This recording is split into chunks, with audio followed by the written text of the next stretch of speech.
আমরা ভারতের জনগণের বিরুদ্ধে নয়, আমরা ভারতের বন্ধু হতে চাই।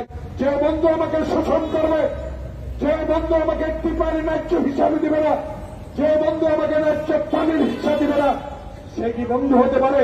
কোনদিনও বন্ধু হতে পারে না।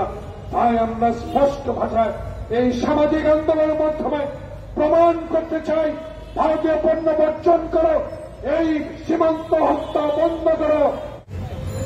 আমি জয় দিন পত্রিকায় দেখেছি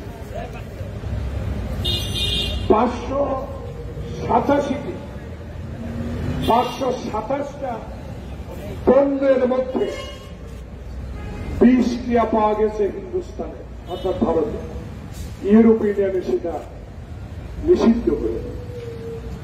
আর একটি দেখেছি ইত্তেফাক 23 তারিখ,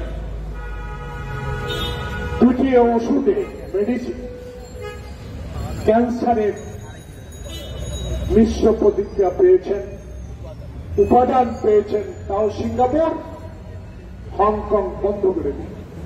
প্রিয় বন্ধু দেশ, প্রিয় বন্ধু ভারত, আধিপত্যবাদ আজকে আগ্রাসন, গণতন্ত্র হত্যার জন্য বাংলাদেশের মানুষ সামাজিকভাবে প্রস্তুতি নিচ্ছে আপনাদের বিরুদ্ধে আচরণ করার জন্য। আর কারণ বাংলাদেশ মানুষ 71 সালে খালি পায়ে যুদ্ধ করে, হাফ প্যান্ট পরে যুদ্ধ করে যারা দেশ স্বাধীন করেছিল, রাওয়ালপিন্ডি থেকে মুক্তি হয়েছিল দিল্লির দাসত্ব গ্রহণ করার জন্য।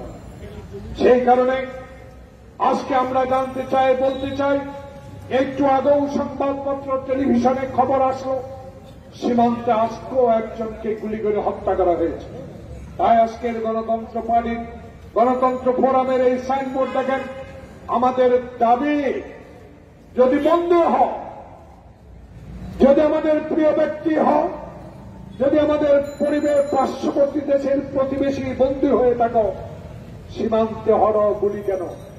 জাতীয় সংসদে 2008 সালে তখনকার স্বরাষ্ট্রমন্ত্রী মহরুফ উনি বলেছেন, আমি যখন প্রশ্ন করেছিলাম সীমান্তে পাখির মতো কেন গুলি হয়, কেন ফেলানির লাশ তার কাছে ঝুলিয়ে রাখা হয়, তখন স্বরাষ্ট্রমন্ত্রী উত্তর দিয়েছিল এবং তৎকালীন আওয়ামী লীগের সাধারণ সম্পাদক বলেছিল এইভাবেই চলতে থাকবে। তাই আজকে বাংলার জনগণ, বাংলাদেশের মানুষ গণতন্ত্রের জন্য লড়াই শুরু করেছে।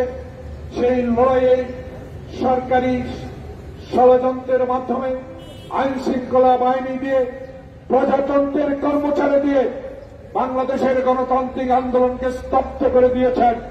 তেমনি সহযোগিতা পাচ্ছেন প্রতিবেশী দেশ ভারত থেকে।